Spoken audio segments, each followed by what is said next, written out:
Here we go. Week 3 of MVC Gridiron Weekly, presented by Davila and DeFusco Insurance. Tim Wood, Hector Longo, Bill Bryant. Gentlemen, a big week once again in the MVC. You ready to get into it? Bill, stop flexing over there. It's the league that's flashing its guns right now, not Seriously, you. He's like doing the he's doing the pec flex. I'm taking the refereeing course, so I'm trying to get ready to go for the refereeing shirt. Seriously, Nice. Big Friday night for the conference, though. I mean, Yeah. lot of teams going out and making a statement early, right away for the MVC. Tewksbury going down to BC High, fighting the traffic and fighting off a pretty good Eagles team down there. Jumps to mind. But let's not forget Bill Ricker going down to Bishop, beating Bishop Fee in 22-7. Another big win, making a statement. And, of course, the Hillies holding off Westford 28-21. That's 3 big wins for this conference right there, showing, I know Tim likes to say they're down. He said it every week. No. Putting down the guys. Parody. We should use parity, but it was a big Friday night for the Merrimack Valley Conference. Absolutely, and you see you'll see the scores on the screen. And I'm curious to hear. So here's the guest lineup. 10:15, we're gonna have Jay Rivers from Drake-It. 10:30, we're gonna have Danny Ventura, Boston Herald High School sports guru, and then 10:45, we're gonna have Methuen head coach Tom Ryan. The Rangers pull off a huge road win after losing late at home 31-30 to Tewksbury last week. Pull off the big comeback against Lowell in a 35-28 win. You were there. I was there. It was some stressful moments. Yeah. But they pulled it out, though. No, they did. They did. They absolutely did. They this week they didn't quit. It was one of those situations where it was not their best game, but they pulled it out. Methuen goes to 2-1, so we've got some class structure starting to develop within the conference. North Andover, North Andover, a big win, 14-7 against Central Catholic. Hector, did you just given what we've seen from these two, did you expect it to be that low scoring and that close? You know, I think that played into Central Catholic's hands. I think that's the kind of game Chuck actually wants to play. He wants to keep it low scoring. Right now, they don't have the experienced quarterback. They're kind of a team that wants to grind you out. And, I literally just got off the phone with them because I wanted to get an idea from their camp. They were enthused about a lot of things that happened, especially on the defensive end. I think if you look at it... That's where most of their seniors are, though. Yeah, right. But they're also banged up, Bill. Okay. They lost Joey Houchen early to an injury. He's the second secondary member that they lost this year. So they were without 2 of their 4 starters. And I have not checked the numbers, but did they hold Gabe D'Souza down? Like one of the few Pretty much, yeah. One of the few teams that has ever thought about. This was not a big stats night for either team for sure. This was a grinded out. McElroy got 2 touchdowns on the ground. This was not a big stat glomming game by any means. Well, and that's what I'm saying. That's how Central wants to play, but they have to be enthused about the fact that defense played that well against the North Andover team, which can put up numbers fast. That was a surprising score, and when I was getting word that it was 7-0 for a long time, up until the first half, and then 14-0. The last time they played, it was a close game, and Central pulled out a win in the last couple of minutes of the game. So you had that feel like, they're keeping it close and they could potentially pull it off. Big 80-yard drive, 12-play 80-yard drive in the second half by Matt McElroy. Finished it with a 5-yard TD run. It's one of those games where that's the kind of game, and as you said, Central's going to take some good stuff away from this. That's the kind of game you expect Central, as you said, expect Central to kind of pull out. It played right into their MO. Yeah, look, when Central's in the game, you like the way their kids react, okay? Offensively, they're still struggling. They're still making mistakes, penalties, things that are shooting themselves in the foot. Love the way they took advantage of it late, of the fumble late, put one in, had a chance with the onside kick, at the end of the game. So they have something to build on. This was not If you look at this as Central Catholics 1 and 2, okay, we're good. Right. You're not seeing the picture. Again, I think we talked about it last week. They're going to be a much better team come mid to late October than they are now, and I think this was kind of a building block for them. Offensively, that will come. The great news, I think, overall is, I wasn't at the game, and I'm checking out Twitter, and I see that Jake McElroy leaves in the fourth quarter with an injury. Lot of scare I right think there. There was a collective Twitter gasp Yep. Across the valley on that one. Good to know it was only cramps for Jake.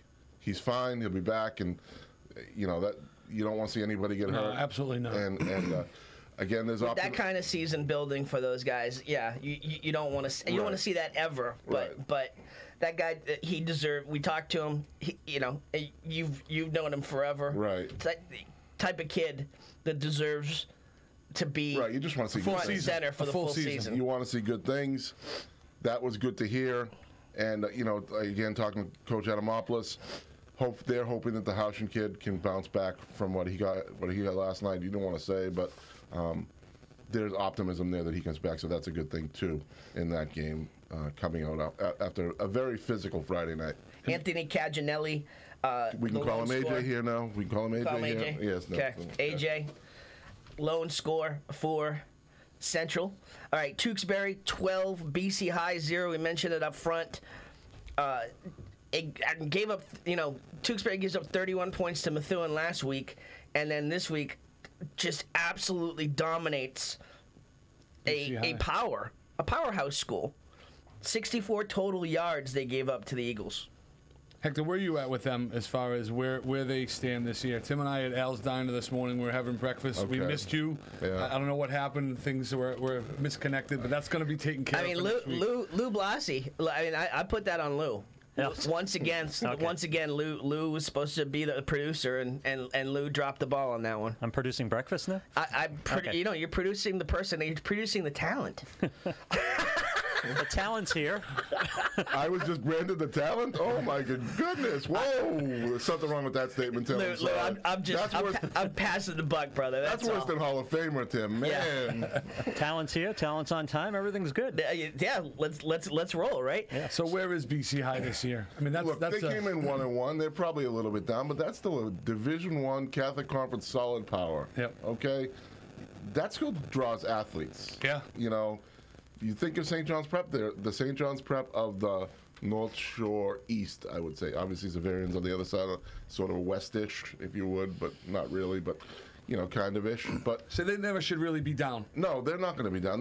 That's a program that's going to reload, Bill. But that's a big win for Tewksbury. Statement win. I'm tired of my man Ronnie D telling me that, the expectations are only this high at Tewksbury. You're 3-0. Now they're this high. Let's go, right? I mean, another big week. You can't hide. I'm sorry. You can't hide after this win. You can't hide after this win. They got a target on their chest at this point in terms of being one of the teams to beat in this conference. I harken back to my old days. Mr. Druin is kind of looking like the old Rodney Harrison, where we never get respect. And Coach Elwood, same thing. Three Super Bowls in 4 years, we never get respect, was the Patriots' mantra. Sorry, Tewksbury's a legit team, and a team to watch as the playoffs move down the road. And I know he's his son, but I talked to Coach Elwood last night, and I'm like, so are we at the point where we can get Shane? He's like, so 10 carries, 112 yards, and he's like, nah, too many mistakes. Got to keep working. Yeah. So, well. We're gonna have to find a way to unbuckle things. I got to sell. I'm just saying. I might. If he has another big game next week against Andover, North Andover, I'm gonna run an end around because I got Shane Sell. So. Gotcha. So again, talk about setting that up. I mean, you bring it up, Tim. Oh yeah. Tewksbury and A next week. Not a whole lot of losses on the two dockets right now. So. No, that's going to be a huge. I know we got a lot to talk about last night, but that's just a huge game next week. I mean, that stands out on the week 4 schedule. Just the spotlight game for sure. So Jay Connolly, once again delivers again in a different kind of game for Tewksbury last night. A grind out game. The defense was the star for most of the game. Just gave up 64 total yards to BC High, but they got it done. Like we mentioned, Shane Elwood 10 carries, 112 yards. Conley orchestrates a couple of key drives, and Tewksbury 3-0. So again, that's not an easy place to play. It's not an easy place to get to, or an easy place to play. It really isn't. So, I mean, hats off to Tewksbury. That's a huge win right there. Absolutely, and so. And again, that's on the vein of look at what this conference is doing right now. I mean, that's a big win. Andover 38, Lawrence 14. Two teams that had to sit out last week due to the gas line disaster. Just great to get back on the field, and obviously a lot of community spirit around that game. The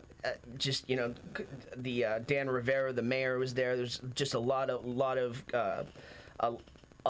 donations, a lot of community spirit at that game in terms of taking care of each other, and. But they played some football, and Andover delivered.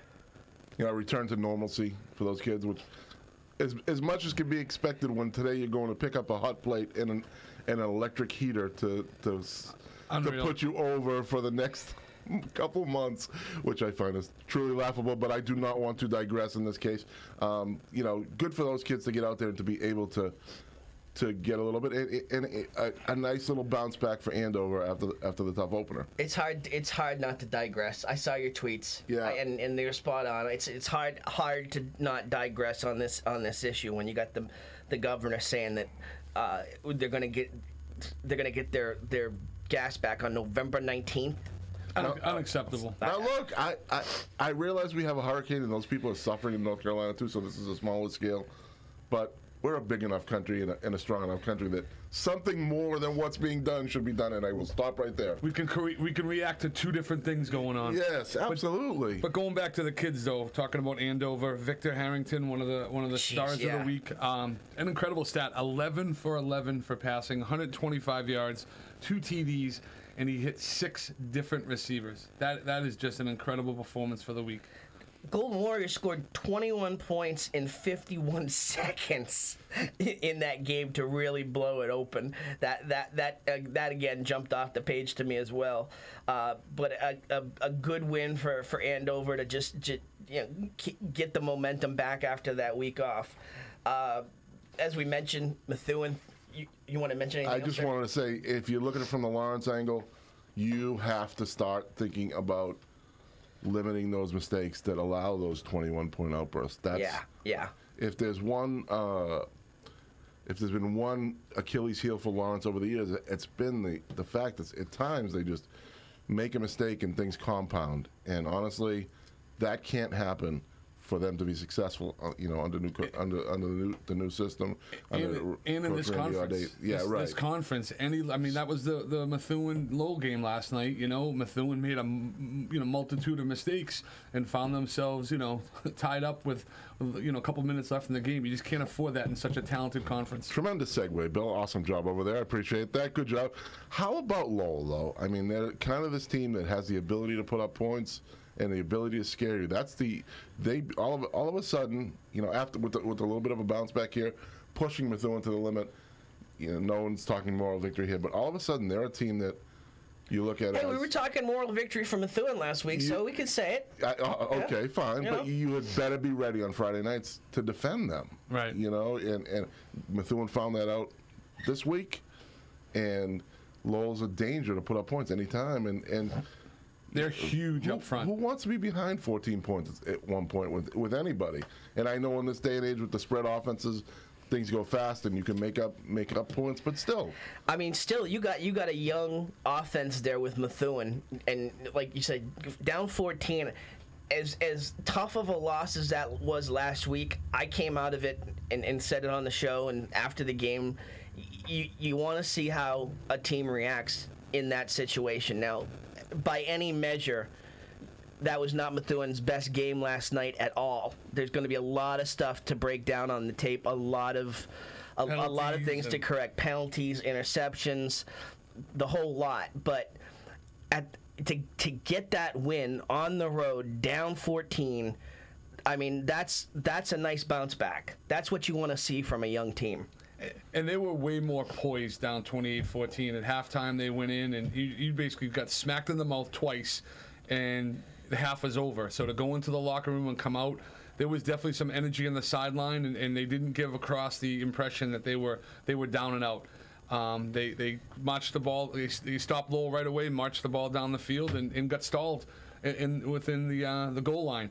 And then had to play some solid defense again. So there was some adversity in the third quarter, and they still prevailed. They still made some big plays. How close was the play with Connor Bryant? How close? Like the Lowell Sun guy wrote it up like it was like an Eli Manning type play where the Patriots thought they had him. Like Lowell thought they had him sacked, and then he's able to flip the ball to Brutus. It was a design play to the left side. It was a comeback pass to get a quick few yards out of bounds, stop the clock.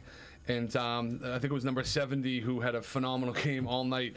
Got by the blocker and put some pressure, and there was some a little bit of rolling out back, and Brutus had just kind of got out of his position of sealing the backside, was wide open. It was kind of a shovel push pass. And then Ricky did his thing that we've seen over the last couple of weeks against Tewksbury and against Malden Catholic, where he was juking some people, and instead of running out of bounds, he made the juke out of bounds and then cut back in and scored. And obviously the sideline for Methuen with all the 90+ kids went crazy. But it was a cool play. Does a play like that, does that surprise you when you see a kid do something like that? Because kids they are that's a YouTube type. Sports Center highlight moment. But it's a phenomenon. That's the phenomenon that comes out of YouTube, because these kids sit and watch these guys all day, and they go, "Ooh, did you see this guy from Oklahoma State? When he made the move, he kind of faked like he was running out of bounds and spun back." In the games they play, in the video game, and all that, they start to think they can do things that aren't normal, and they become normal because there's no limit to what they're going to try to do. And his ability to cut right and left while still going north is amazing. And you're right, it was definitely a highlight cut. Being an old man, I complain about technology and all this internet stuff all the time, having children and things like that. But that's one of the great things that come out. These kids see it now. It's funny because you see a kid in a gym trying to recreate Chris Paul or something, but these kids are learning these moves, and then you see a high school kid do it. You're like, oh my God, did he just do that? And it's happened. It's happened more than a few times this fall already, and you see it more and more. The hand-eye coordination definitely translates into these ballerina type moves. It is for all the bad talk about video games. There are some benefits in terms of thinking higher. But the kids go, ooh, I get the chance, I'm going to do that, and they're actually doing that, which is pretty cool. I guess, again, back in the old days, we would stand out in the backyard, 2 outs in the bottom of the ninth, and what do I do on this one? And do I swing and miss? Jim Rice up to the plate. Right. And here comes Fred Lynn. But these kids are actually seeing it on video and then putting it into action. That's pretty darn cool. And that's where the whole, kids running the ball, jumping over defenders. Yeah, right. Yes, absolutely. That wouldn't be something you would do, but you see it on YouTube from this high school kid, a college kid. Now it's NFL, college. It's all over the place. Why not try it, right? Yep. Methuen back at home next week. Methuen 2-1, Haverhill 2-1. We'll talk a little Haverhill a little later. Let's take a quick break, Lou. We'll take a quick break. Come back. Talk Drake-it. A big win for Drake-it. We are awaiting Coach Jay Rivers from Drake-it. 978-659-0072 is the number to call if you want to talk some football with us. We will be right back on MVC Gridiron Weekly, presented by Davila and DeFusco Insurance.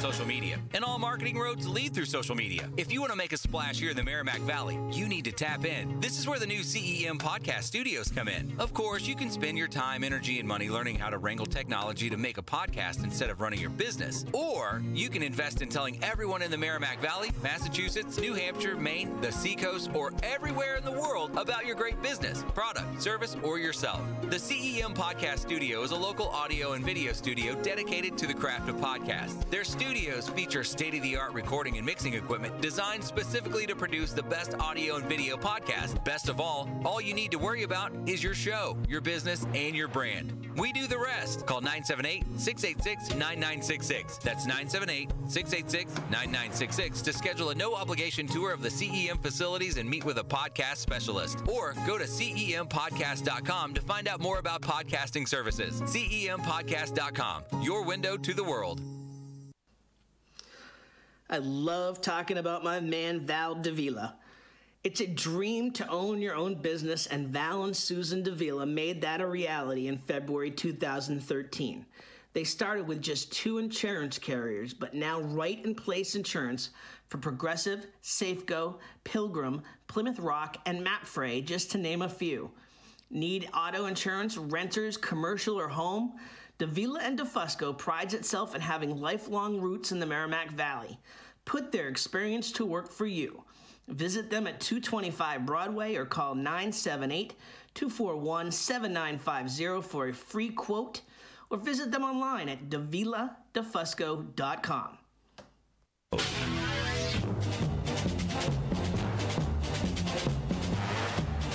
Back on MVC Gridiron Weekly, presented by Davila and DeFusco Insurance. Tim Wood, Hector Longo, Bill Bryant, and you. 978-659-0072, number to call if you, and that's on Saturday live, 10 a.m. So if you're watching on demand, we're not going to be here to take your calls on demand. I'm sorry, but it's Saturday, 10 a.m. Give us a call. Let's talk some football. See some action in the comments as well. Let us know about your team and who you want to hear about. So we mentioned it before the break. We are awaiting Coach Jason Rivers from Drake it, a 37-0 win over Chelmsford. Now Drake it sat out last week as well, but I'll tell you, the word already kind of around the league is don't sleep on Drake it. Like, Drake it's kind of under the radar right now in terms of the attention, but as much as folks may say Chelmsford's down, they got it done, 37-0. Beat the team in front of you. That's all we're asking. Absolutely. That's all we're asking. That's all you can do. Yep. And that between that game and the Methuen win, and all of a sudden you're looking at next week being a huge week. I mean, it's really the first full week of league crossover games and intra-league interdivisional games. But you're looking at the Hillies going to Methuen next week. You're looking at Drake going to Billerica next week. All of a sudden, to the Tewksbury, we talked about the Tewksbury game, and now we have Andover and Central next week. All of a sudden, next week looks like a monster week simply because of what's going on here. Tim mentioned the word parity again. This is, it is a great time to be a football fan in this league simply because, it seems like everybody can beat anyone here, and that's cliche to say, but, those are tough games next week. What do you make of Haverhill Methuen? You know what I'm saying? I mean, sure, Methuen's pretty good. Hey, listen. Haverhill last year took their lumps last year. They had a real young team, and they have a lot of kids coming back that had some serious varsity play. But all of a sudden, who wants to get ready for Haverhill with that, in the phone booth offense? That's something, and we'll talk to Tom later on. That's going to be driving them nuts now, thinking about how we're going to stop that. How do we stack things inside and take that away from them? And, the matchups itself here, next week, it's only... Let's see, that'll be the 28th of September. But man, you're talking pivotal games already for playoffs because it's such a short season. The 7-game regular season. I'm glad you said it. Coming here this morning, just thinking about what you're going to talk about. I'm almost calling for for Methuen and Haverhill. This is kind of your biggest game of the year. First half of the season, just because this does change you from 3-1 to 2-2 for both of them. This is a in division rivalry. Methuen and Haverhill, in every sport they play, they clash, and there's a lot of passion in those games. So you're absolutely right. Think of your Haverhill. If you can get a win on the road at Methuen and get to 3-1 after everything they've been through. Sure. I mean that's epic for that team. Just like getting to 2-0 this early in the season. I mean Rivers said it to the Lowell Sun after the game last night. Just getting to 2-0 is a huge accomplishment for this team. Yeah. Now, did you come up with that thought, Bill, while you were savoring the home fries that I didn't get a chance to eat? It was more the cornbread. So Oh my! second week of cornbread. Hector, the cornbread. Really? Oh we my God! we split it this week because I had to share my love for it. That's a meal. That's a meal at Al's. But I mean, Al's Diner. They're not sponsoring this show. They sponsor Ranger Nation Radio, so we're gonna give them some love anyway. Al's Diner, Merrimack Street, Methuen. I mean, the cornbread alone is I could have that for a meal. Anyway, you gotta keep riding that. Yeah, I gotta become more of a morning person to hook up with the cool crowd here. Oh yeah. Hey, quick shout out here, Donna Connolly, saying hello from Tewksbury. Mom, I think of the quarterback. This is what I like to see. All the different towns, obviously watching the show, supporting the show. Yeah, Tim mentioned it earlier too. If you're here Saturday morning, the phone line's open. So Yeah. we would love to hear what people want to hear because we only want to make this better, and we would love to hear what you have to say. But we were talking earlier. Let's get some rivalries going here. We'll hang some T-shirts behind us. We'll hang some banners. So we're gonna do a poll. We're gonna do a like poll over the a week. And contest. now over the he's internet. begging for free clothes all of a sudden. No, we want. He wants to hang T-shirts. We usually hang a I don't Methuen banner. think too many of them got the 4X T-shirts. All right, So Tim. I'm not a dreamer like that. So So I got to give a quick shout out here because I do have to go home at some point. But Pam Bryant giving a shout out to her son, who's a quarterback, who had a little bit of a rough night for a second quarter last night. Had 4 picks in the second quarter. But for a kid who's never played varsity football to come back in the fourth and lead the drive down to score, that's obviously huge. Had a couple of nice runs, and I'll be showing you later off air. Had a really, really nice block on a reverse. yeah. He's getting a star for that. That is pretty cool. So Donna, spread the word, please. Spread the word for your crew. We appreciate you being on, and say hey to Jay for us. Jay was on the show last week, off to a great start. And I don't know, we did talk Tewksbury, Donna. So I don't. If you just joined us, we were talking Tewksbury earlier. That is definitely a huge win against BC High. So and Rich LaRochelle, our unofficial our unofficial producer. Yes. Rich is trying to get the conversation back on track. He said, "What do you think about Drake it?" So, It's a remote producer. what do you think about Drake it? Look, McCullough is no joke. I go back a long time with Drake it, okay? And the one thing I love about Drake it is when they're good, the whole world's behind them over there. And when they're good, they're very good. This goes back to Ed Murphy's days. Now, they've had some really down years at different times. And when they had their teams, the quarterback is skipping my name, but it was the Thanksgiving duels with Cal Carroll that I will always remember in Methuen. Yep. I apologize because my head has turned to mush. But when Drake it's good, it's good. I've always said it's good for the Valley. So That's a town that shuts down businesses on Friday night or Right. Saturday afternoon Yeah, when they're playing. So, look, that's, the MVC Small at times can be Yawn City. I said it. This ain't one of those times. This is one of those real times where all of a sudden this is a chance for these teams to shine. Now, I would love to hear what our guest is going to have to say because our next guest, because over the years, he and I have gone at each other about the power of the MVC on a statewide level, and I'm so glad we're talking to him on the night after we went 3-0 in the conference out of the way. So I'm so glad we're going to talk to him at that point in time. What do you think we're going to get from him? Is he gonna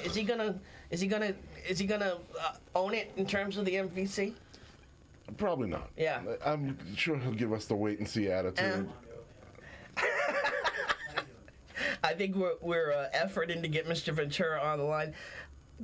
Guru, I mean, and what I love about the Herald's coverage, is that they've got the chat going during the game. They have taken social media and completely owned it. Mm-hmm. So with that, we will bring onto the show Boston Herald's high school sports guru, Danny Ventura. Sir, it's Tim Wood, Hector Longo, Bill Bryant. How are you? Good. I don't want to interrupt. I mean, that sounded pretty good. Well, I don't know if you heard you heard what was being said before, but Hector was basically calling you out in terms of not wondering if you were going to own how good the MVC was last night. Well, hey, I'm an MVC guy. Hector knows that. Danny, I'm avoiding the Bay State Conference. That's why. Absolutely, Dan. Oh, no, hey, I've always said in football it's as good. It's one of the best leagues around. No question about it. And this year, I think you're seeing the depth of the MVC.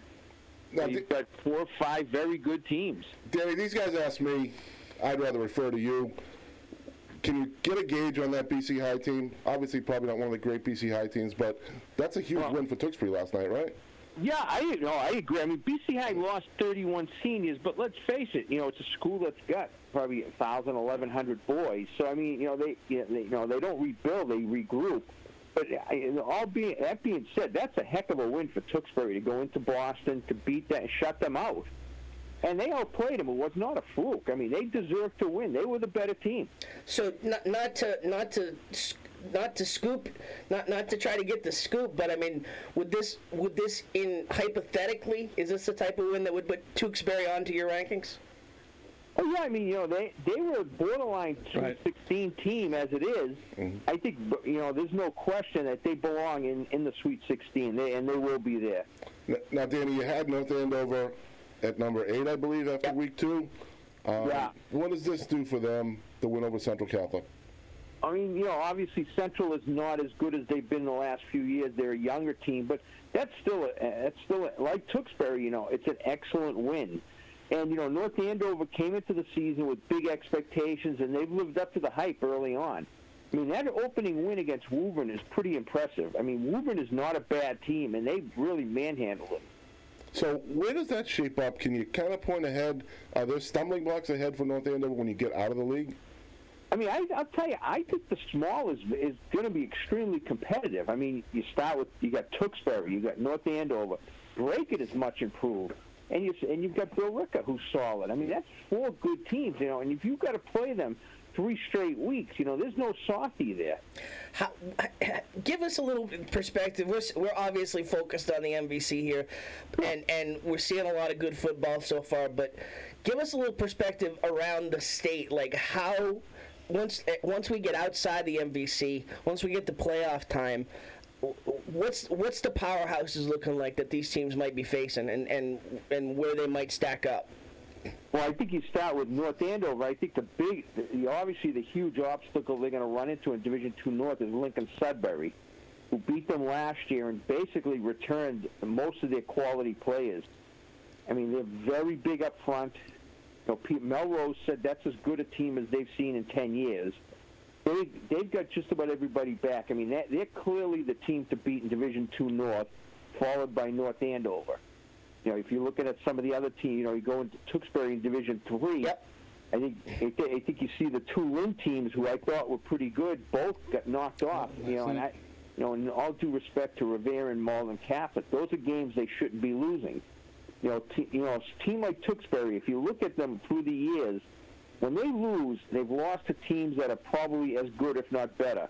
They don't stumble. They're very consistent. And that's why I think you've got to, I think Tewksbury's right there. Would you say this is the biggest test for Tewksbury this week, playing North Andover? I think it's a absolutely huge test. I mean, they'll have to try to contain North Andover's speed at the skill positions. But I think it's a very good matchup. We were talking about Methuen too. It's Methuen was a kick away from being 3-0 and having that Tewksbury win on their resume. And they sit at 2-1 now. Good road win against Lowell, but the second tier teams, there's a lot of competition, right behind as well. Yeah, I mean, I'll be Methuen I thought would take a couple steps back as they graduated so many kids from last year. But boy, they played well, and like you said, it was a 50-yard field goal try to win the game, but they were far more competitive against Tewksbury than BC High was. And I think Haverhill, that opening game, the bad opener for, having to play at the Prep was very good.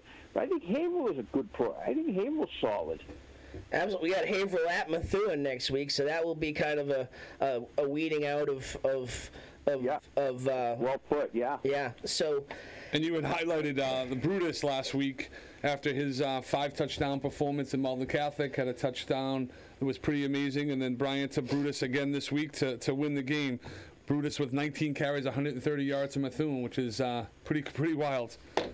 Yeah, and, people look at, Methuen, one of the wins is against Malden Catholic, but you saw last night, Malden Catholic beat Lynn English and beat him impressively. So, that win carries a little more clout now. Danny, give us a little history, just your take on Central Catholic. We were talking earlier, like 1 and 2. Don't look at that record because, as Hector said, they're going to get better as the year goes on. Just give us a little history in terms of what you see in terms of Central Catholic. Well, like any walk of life, no matter what business you're in, it always starts at the top. And Chuck Adamopoulos is an outstanding coach. He's one of these guys that won't get too high, won't get too low. And I think for this type of team this year, I think he's the perfect coach because I think he'll call them along, and they'll be competitive by the end of the year. I know there's the big thing up in the valley that, because they're a Catholic school, they draw from different areas, they have an unfair advantage. But, his teams always play tough. They're always aggressive. They're always well coached. And, they're very well respected by everyone. Danny, and again, we're talking to Danny Ventura, high school sports guru from the Boston Herald. Hugely appreciate you coming on this morning. I like when you say guru, especially since my wife is in the room. I don't think she appreciates me as much. How do you get guru when I get Hall of Fame old guy? Well, this is like crazy. Did Danny want Hall of Famer? Or no, he's a guru. I like guru. You want guru? I'll give you guru, Hector.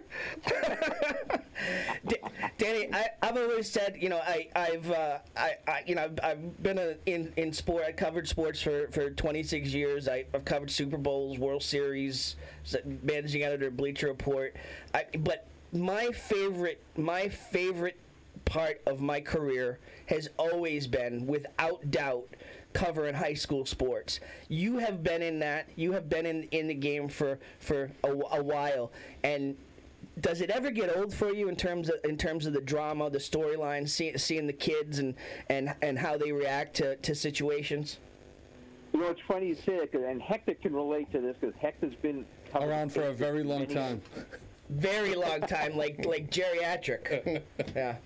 So if he's geriatric, you don't want to know what I am. Hector's a spring chicken next to me. We're just messing with him because he's in the room. But yeah. I would say as far as Hector can relate to this because Hector's covered many of the pro stuff. There's always something special when you cover high school kids. Number one, they actually appreciate the fact you're there. Yes. Mm-hmm. And number two, really anything can happen at a high school event. Literally anything. And, it just goes back to that appreciation. You go up to these kids afterwards. They like the fact you're there. You're covering them. You're reporting them. And to me, I'm a nobody when I go out there. They're the stars. And yep. I tell all the people who work for me, when you go out there, the coaches and the players and the school, they're the stars. You're just a member of the supporting cast. And I've always, gone with that attitude. I've always found it hilarious over the years when we would sit in the Gillette Stadium press box and we'd sit there and we'd be talking about the upcoming Central Catholic Prep football game. And the 20-somethings in the room are going, what are these two losers thinking about? But it's like, that's what we would do. We wouldn't be talking about whether or not Malcolm Mitchell was going to make the 45-man roster that morning. Who cares? We cared about what happened that Friday night. But it wasn't even just us. You get Glenn Fowley would talk about Brockton football. Sure. You get Mark Farinella would talk about Mansfield football. So it was a lot of people. And then you got Andy Hart, whose cousin is the head coach at Dartmouth. Right. He'd come down and start talking about Dartmouth football. So there was a huge interest in it. And one thing that I'll add to it, you know, you got the corporate seats at the pro games. The fans, every year it seems like the fans feel more and more removed in terms of true fandom. It's never the case at high school games. The community, a lot of cases shuts down for the games, and the fan support is real and genuine and never stops. Yeah, I mean, and the one thing, regardless of whether you're covering a Division I game or a Division VIII game, for that school, that's their Super Bowl every week. They don't want to hear, oh, we're a small school, we're this. And, you have to, and I respect that. I mean, there's no question about it. You've got to, hey, it's their game. It's their big game. And, as a reporter, you owe it to yourself to respect that. And treat it as such. So, Dan, Tim called you a guru. I would venture to say I'm going to call you a bridge builder, because a what? A bridge builder, because all kidding aside, we're talking to the one person who has ever dented that Merrimack Valley cry that the Boston papers don't care about anything above 128. I heard it since I was 10 years old.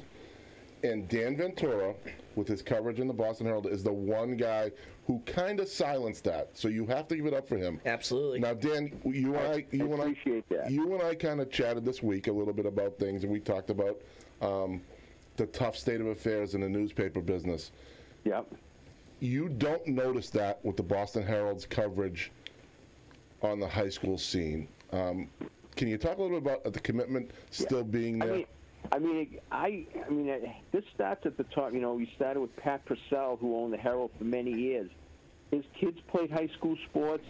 His grandchildren played high school sports. He was really into it, and they've never once cut anything back. Whenever we needed space, we needed bodies, they never backed down. On Thanksgiving, he made it, everybody covers a game. And I think, again, going back to starting at the top, and we were sold, Digital First bought us, and I got to be honest, they've been in there for 8 or 9 months, and they have not said one thing about, you have to cut back, you got to do this. All they've said is, we like what you're doing, keep doing what you're doing, just let us know what we need. And I think that's huge, because you see it other places, they've cut back. And the Globe has cut back on their high schools a little bit. Other outlets have done it. We're blessed that we've had management. The two groups that have owned the paper have a huge commitment to high school sports. And if you don't see Dan's blog, Dan, I'm sorry, I'm an internet mess. I don't know the quick way to get there. I go to Boston Herald, hit blog, sports, and then High School Insider. That is the best. That's the easiest way. I'm not a computer. I'm somewhat computer literate too. So if you want to keep up with the high school scene in Eastern Massachusetts, you must check that at least once a day. Danny's blog. I know Thursday mornings I get angry with him when he's a little late with this pick-a-rama. But he's been on time pretty good this time around. So I say your rap. I mean, I wake up, I don't even say good morning to my wife. I just say, hey, I've got to put the pick-a-rama out there for Hector. So I am not afraid to call him out on that too. So and what a team too! Yeah, I mean, what a team you guys have, just in terms of the Friday night coverage, the chat that goes on, and Danny, huge. You say you're not a big computer guy, but if you got somebody handling your Twitter, huge shout out to them, because you are retweeting everything. Twitter's pretty easy. Yes. I don't do Facebook. I'm a Twitter. Twitter is simple. It's made for simpletons like me. But as far as going back to the staff, you're only as good as the people around you. The Friday night chat is all done by Kat Cornetta. Yep. I do nothing on the chat. It's all her stuff. And then you have the guys who won't cover games for me: Matt Feld, Greg Dudek, Sean Brennan. And the list goes down and down. I mean, they're the ones that are out there. I mean, if we look good, it's because they're making us look good. Absolutely. So give us a preview of what you look at in terms of the and zooming out a little bit here to end in terms of what you're looking at in the top of your rankings. Any movement? Well, I think you look at today, I think you can see you have a huge game. St. John's Prep is going down to Everett at 1:30. Excuse me. That's two of the top 5 teams in Eastern Mass right now.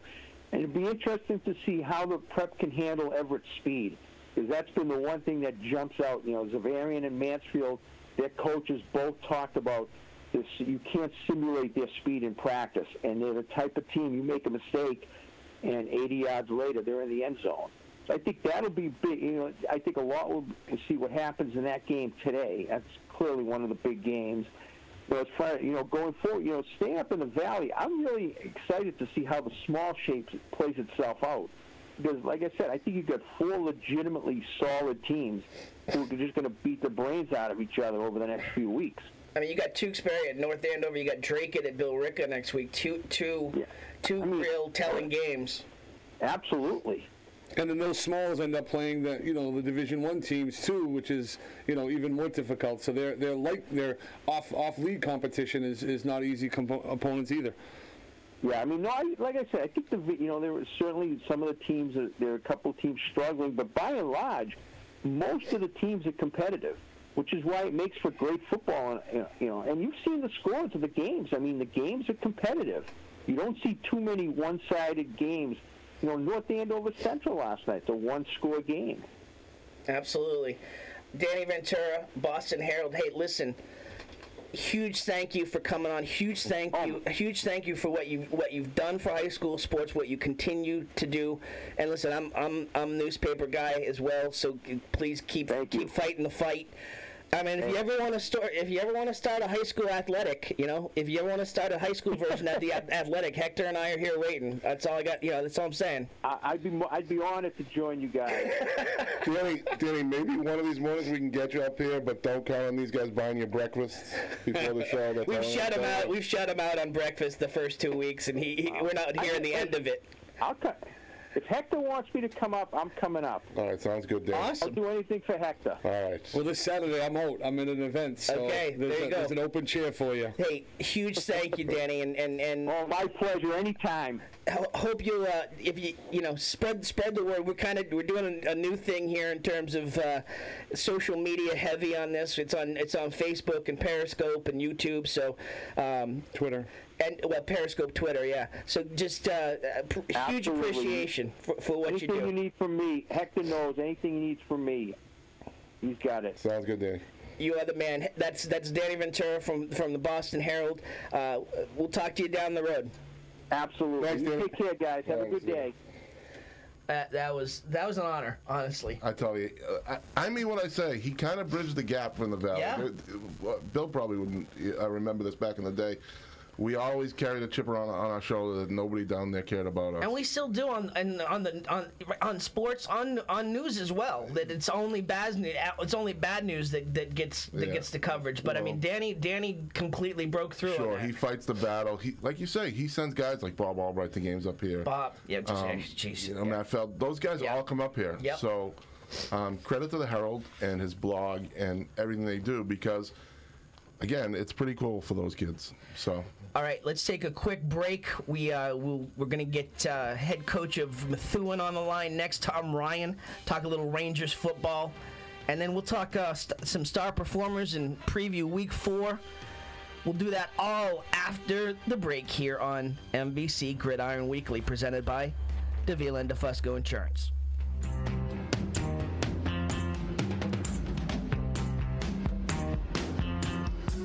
I love talking about my man Val Davila. It's a dream to own your own business, and Val and Susan Davila made that a reality in February 2013. They started with just 2 insurance carriers, but now Right in Place Insurance for Progressive, Safeco, Pilgrim, Plymouth Rock, and Mapfre, just to name a few. Need auto insurance, renters, commercial, or home? Davila and DeFusco prides itself in having lifelong roots in the Merrimack Valley. Put their experience to work for you. Visit them at 225 Broadway or call 978-241-7950 for a free quote, or visit them online at daviladefusco.com. Everyone is cashing in on social media, and all marketing roads lead through social media. If you want to make a splash here in the Merrimack Valley, you need to tap in. This is where the new CEM podcast studios come in. Of course, you can spend your time, energy, and money learning how to wrangle technology to make a podcast instead of running your business. Or you can invest in telling everyone in the Merrimack Valley, Massachusetts, New Hampshire, Maine, the Seacoast, or everywhere in the world about your great business, product, service, or yourself. The CEM Podcast Studio is a local audio and video studio dedicated to the craft of podcasts. Their studios feature state-of-the-art recording and mixing equipment designed specifically to produce the best audio and video podcast. Best of all you need to worry about is your show, your business, and your brand. We do the rest. Call 978-686-9966. That's 978-686-9966 to schedule a no-obligation tour of the CEM facilities and meet with a podcast specialist. Or go to CEMpodcast.com to find out more about podcasting services. CEMpodcast.com, your window to the world.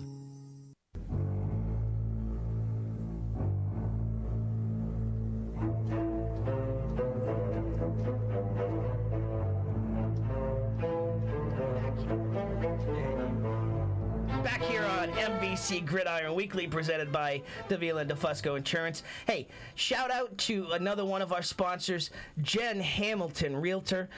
Listen, fall season for the fall market is heating up, and if you're looking to buy or you're looking to sell your house, Jen Hamilton is one of the best. Keller Williams Realty. She's licensed in Massachusetts and New Hampshire. Huge high school football fan and a huge supporter of your venture to buy or sell a house. No obligation estimate. Just give her a call, 508-954-7951, jenhamilton.com. And listen, free market analysis. She gets the job done for you. Buyers, check out jenhamilton.com for up-to-date listings of available homes. And listen, we're hugely appreciative of the work that she does.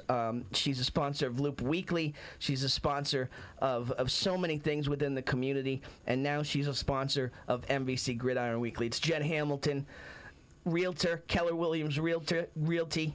Give her a call, 508-954-7941. All right, back at it. I'm juiced, Hector. I'm fighting off a cold hardcore, but getting Danny Ventura on the line, that was just, The man has passion. Oh, yeah. He knows his stuff. I was going to say, and he knows his stuff, too. Wow. Though, honest to God. For all that years. I mean, I thought it was tough covering 11 MVC teams like I have in my life. He's like all of Eastern Mass. He was bouncing all over the, all over the Eastern Mass, and it was impressive. I didn't have many questions because he's answering questions that I'm thinking of as you're thinking, just as he's talking. So his depth of knowledge is pretty amazing. And I've had guys that in New York, for instance, just like a lot of the New York high school coverage, it was like they bounced in, they tried to sound like experts on the local level, and it just came off very flat. Danny it's not flat at all. It's legit. He knows what he's talking about. He's got the history. It's the past, the present, and he's I'm sure he's already building out 2019 rankings at this point. he's just very, very knowledgeable and hugely appreciative for him coming on the show. Now, if I am correct, yes, sir. Yes, we have the elusive but very appreciative to have him on the show, Coach Tom Ryan of the Methuen Rangers. A huge win, 35-28 last night over Lowell. Coach, how you doing this morning? Tim Wood, Hector Longo. Yeah, good, guys. Thanks for having me on. Yeah, it was an interesting game last night, that's for sure.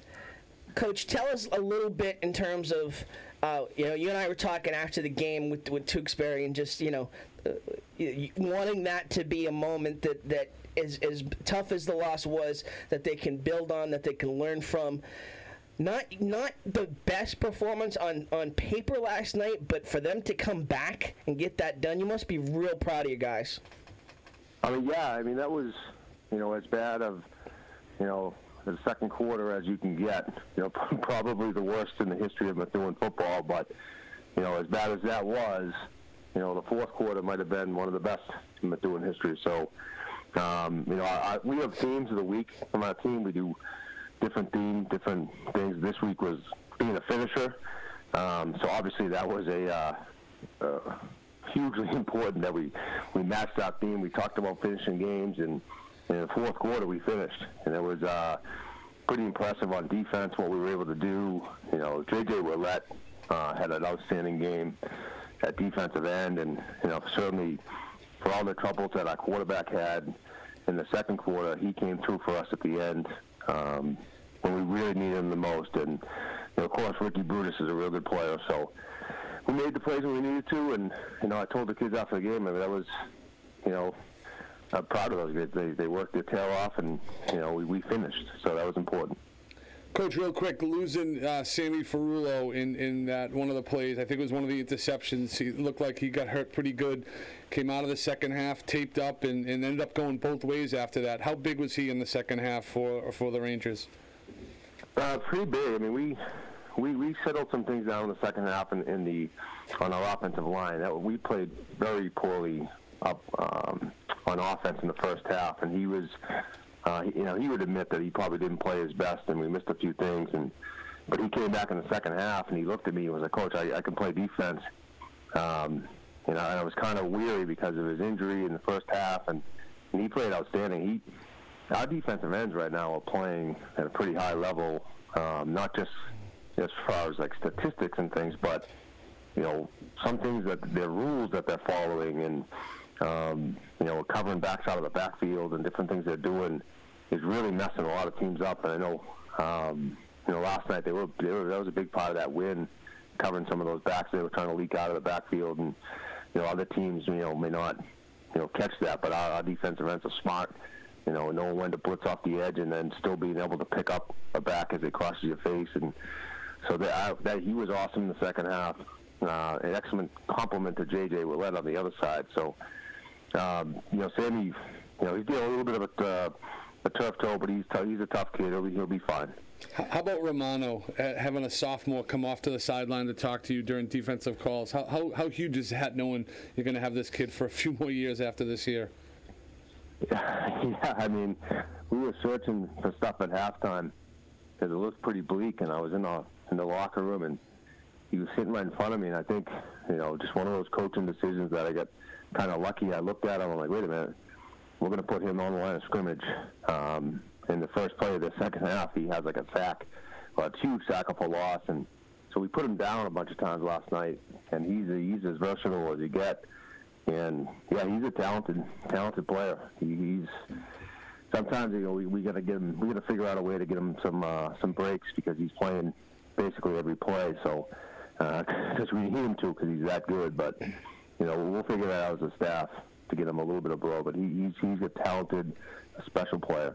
Hey, Tom, congratulations on your good start, exciting start anyways, with these fantastic finishes, which brings me to my question. It's a kind of a new era in football when you play these games with, 35-28, and these games that go on to the end. Does this add a dimension as a coach in the fourth quarter for you, that you have to kind of manage the clock more than maybe high school coaches did 20 years ago? Yeah, I definitely would say so. I mean, last night, the whole last drive, I'm sitting there yelling at my assistants to make sure we have the field goal team ready, because I'm thinking we're going to have to kick a last-second field goal. We actually may have to run on the field with, we end up running out of timeouts and different things. And when Ricky Brutus caught that ball, I'm yelling. It was one of those things. I'm yelling for him to get out of bounds because he gets tackled in bounds. In high school, you do get the advantage versus the pros, where if it's a first down, they do stop the clock and different things like that. But it was one of those, Bill Parcells would say, one of those no, go plays. We sit there and get out of bounds and, no, wait, cut back inside, touchdown. Perfectly called, right? Absolutely. Yeah. Exactly the way you called it. Yeah, exactly. But, yeah, managing the clock there at the end, it was, I was, certainly the anxiety level was high that we were going to be able to go out and kick that field goal. And that's kind of modern football. I've coached, I've been doing 6 years, and there's probably been 20 games when managing the clock in the fourth quarter has mattered. Which I think is a high number, and I think you're right, Hector. I don't think it was like that. When I first started coaching, almost 20 years ago. But it certainly is a big part of the game now. And sticking with the technological vein here, obviously there's Huddle out there, and the kids get it right away. Do you still group with the kids and show films together like in the old days?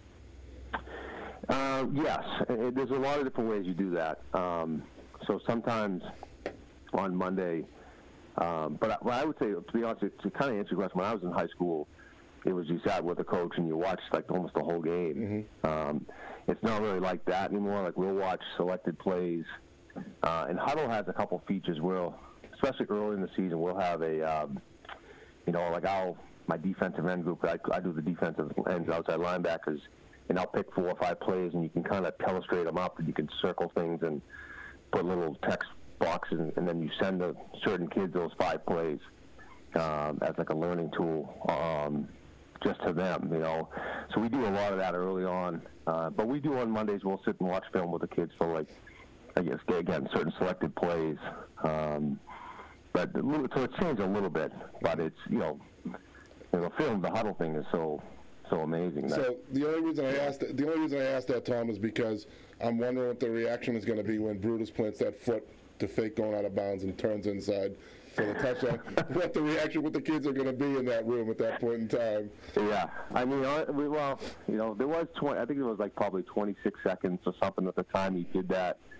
I mean, we'll talk about that though. I definitely will. We'll talk about how, you probably should have went out of bounds. Great play, but was it smart? No, right? We'll talk about all those things. We'll talk about all those things we talked about. We just talked about online here.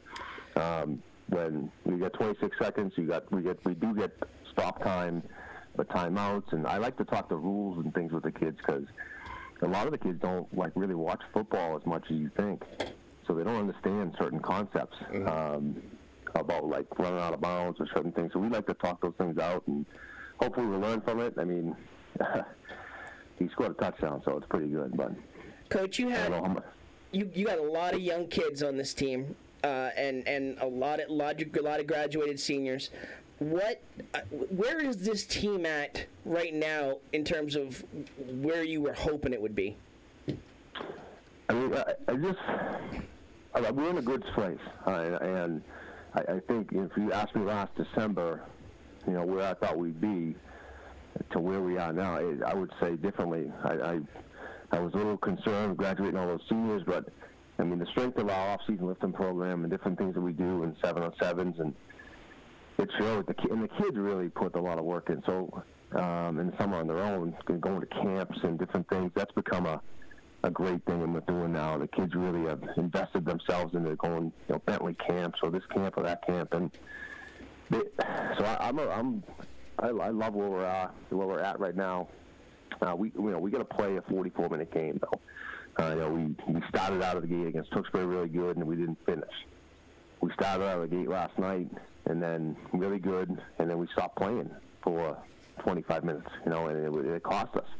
And then we finished. So we're going to talk about this week about putting the whole thing together, and because when we start playing these, you guys know the gridiron of the MVC, man.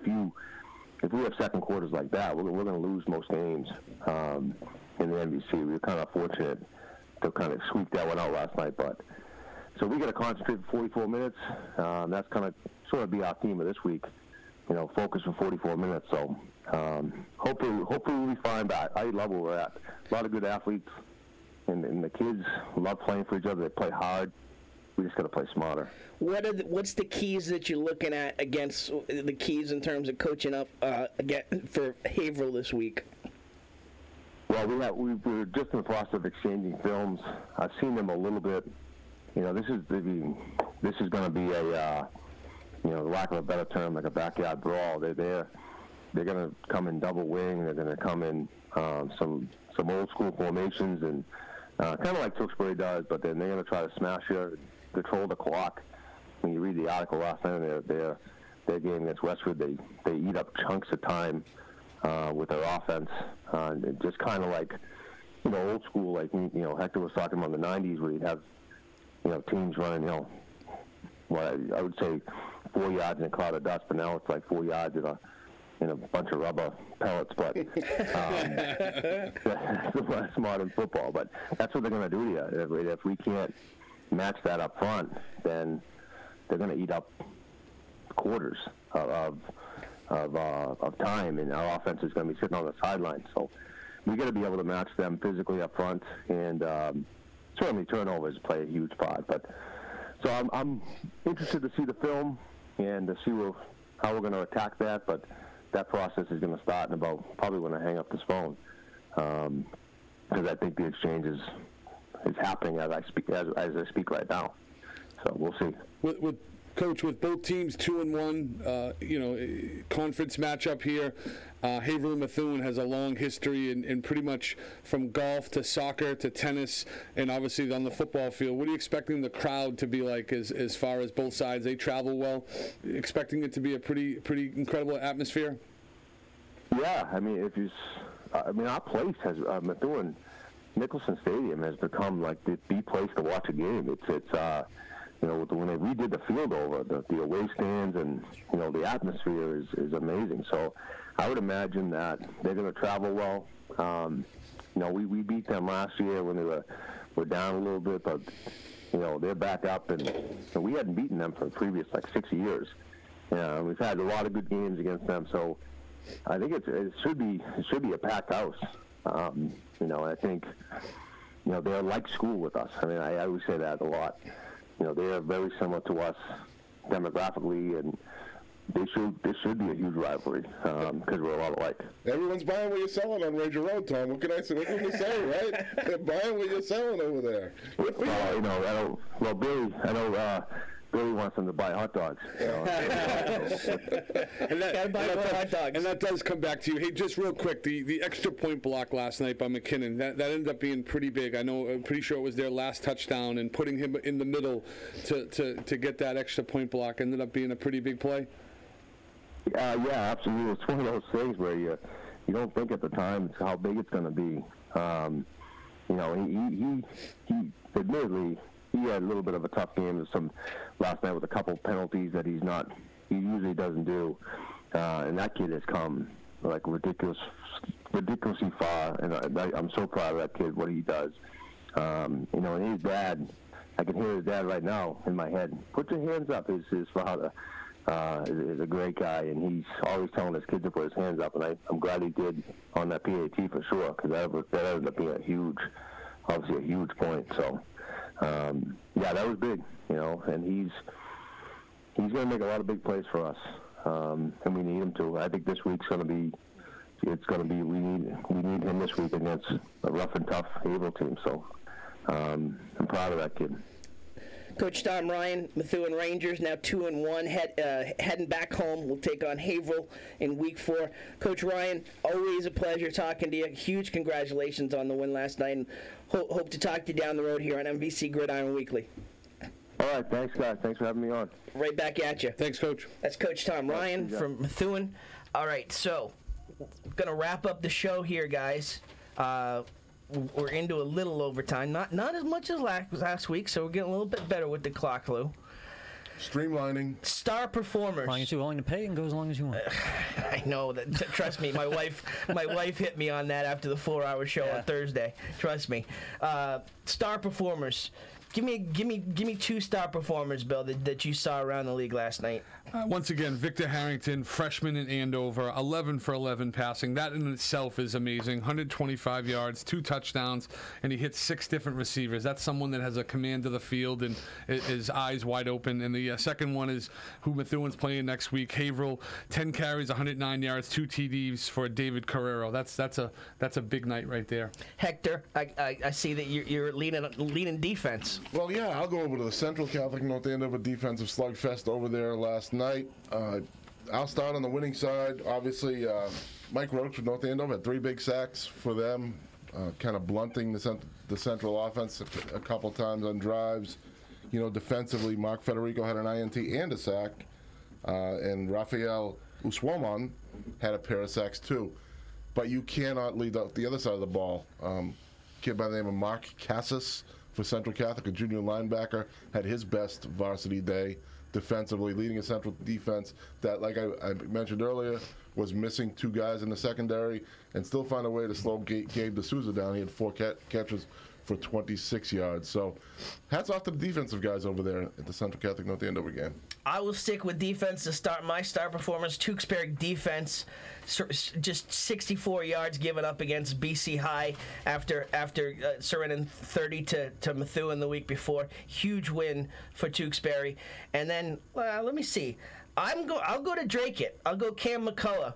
8 receptions, 145 yards. Big win for Drake. They're at Billerica next week. Another huge win for Drake after the week off, and McCullough was out in front of that.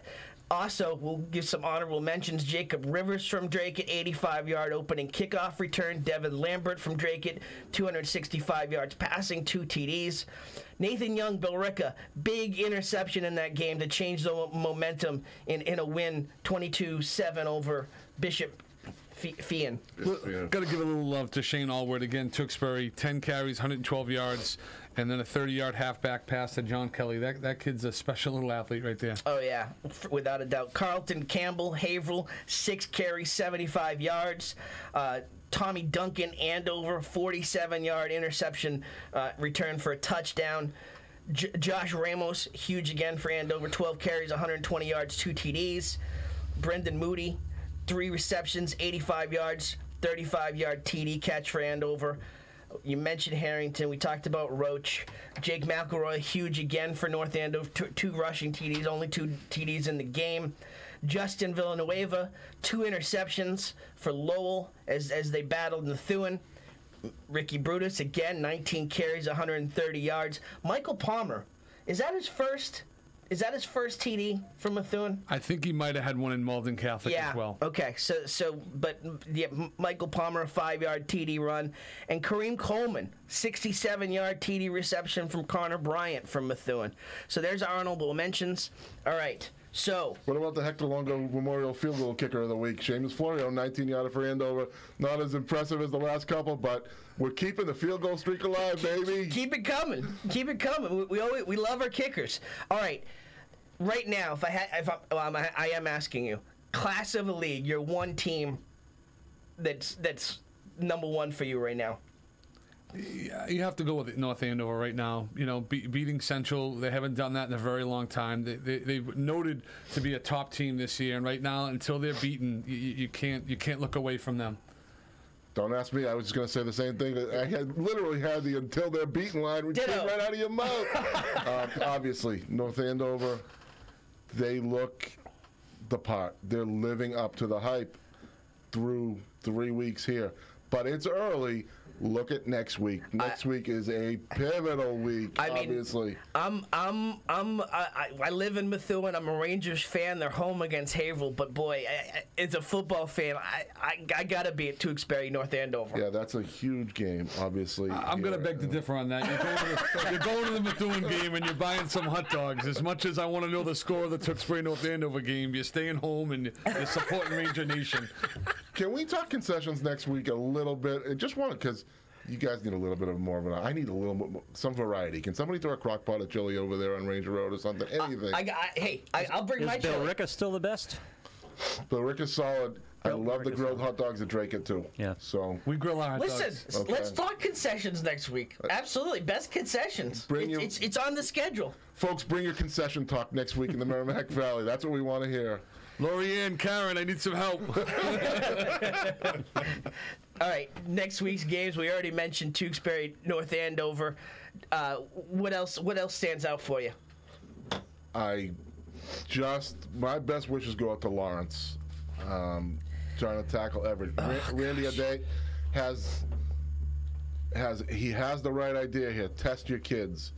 But, man, that is like monumental with Everett. I mean, Mrs. Longo shouts out to Brendan Duncan, who was in one of her English classes, says he's a heck of a kid. So, Methuen kid moved to Lawrence after his 8th grade year. Yeah, she mentioned that story too, Bill, honest to God. So I'm with Lawrence on this one. Give it your all. What do you got? You're bringing in Everett. I love your guts. Hey, you know, I think the sleeper game of the week is Drake and Billerica. Yeah. Both teams are undefeated. Yeah. You know, there's a heavy rivalry between the Nolan Houlihan is a junior quarterback having a heck of a start to the season, throwing a ton of touchdowns. Drake at McCullough is no joke. Lambert. That's going to be a battle. So interesting to see how that score turns out, whether one takes it away from another or if it's a close game. It's funny. The thing that jumps out to me on that one, Bill, is it's so tough to play over at the Marshall Middle School on the road. It's such a tough place to play.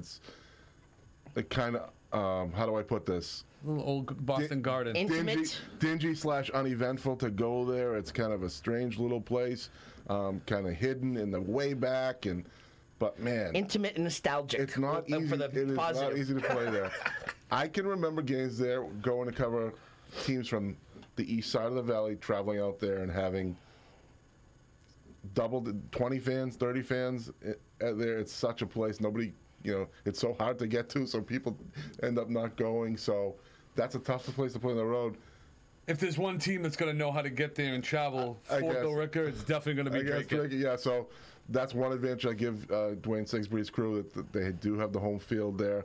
But like you said, that's going to be a battle, man. This is a great week. Andover Central Catholics on paper is a battle for sure. Yeah. So Tim, are you doing the videos now? You said you were going to get some videos of each of the games for us, sending out some reporters. Is that happening yet, or is that a couple weeks down the road? Not quite yet. We're building the show. We're building up the staff. No, see, I can't put that one on him, Bill. I'm putting it on the kids. Send your emails to this guy with the videos. You guys know what you're doing. Yeah, send us your videos. We'll get your videos on our Twitter, on our Instagram, on just all over our social media. Yeah. On this show, absolutely. Pam Bryant, I will put down the gauntlet for a chili cook-off. I will just say my chili is better than yours. So gauntlet. There you go. So it looks like Friday night's going to be chili night, Ranger Stadium versus Haverhill. Sorry to Jay at the stadium who works in the bathrooms. And